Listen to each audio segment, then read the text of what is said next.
తెలుగు రాష్ట్రాల నాయకులకు దేశ రాజకీయాలను ప్రభావితం చేసే సత్తా ఉందని సమాజ్వాదీ పార్టీ అధ్యక్షుడు ఎంపీ అఖిలేష్ యాదవ్ అన్నారు. ఆంధ్రప్రదేశ్ మద్దతుతో కేంద్రంలో బీజేపీ అధికారంలో ఉందని పేర్కొన్నారు.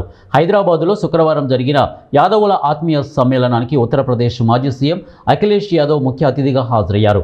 ఈ కార్యక్రమంలో అఖిలేష్ మాట్లాడుతూ సమాజ్వాదీ పార్టీని డాక్టర్ రామ్ మనోహర్ లోహియా హైదరాబాదులో స్థాపించారనే విషయం చాలా మందికి తెలియదన్నారు.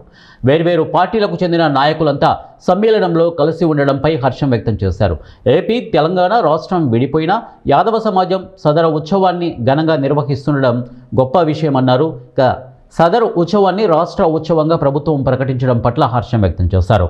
ఇక యూపీలో తాము బీజేపీని వెనక్కి నెట్టేశామని, ఏపీ నేతలు మాత్రం బీజేపీకి సహకరిస్తున్నారని అఖిలేష్ ఈ సందర్భంగా అన్నారు. ఎన్డీఏలోని పార్టీల సహకారంతో బీజేపీ నేతలు గద్దెనెక్కారని విమర్శించారు. దేశ రక్షణకు అందరూ కలిసి పనిచేయాలని సూచించారు. సమాజ్వాదీకి ఇతర పార్టీల నేతలతో సత్సంబంధాలు ఉన్నాయని పేర్కొన్నారు. తాను చిన్న వయసులోనే యూపీ ముఖ్యమంత్రి అయ్యానని, యువతకు రాజకీయాల్లో ఎక్కువ అవకాశాలు ఇవ్వాలని అఖిలేష్ పిలుపునిచ్చారు.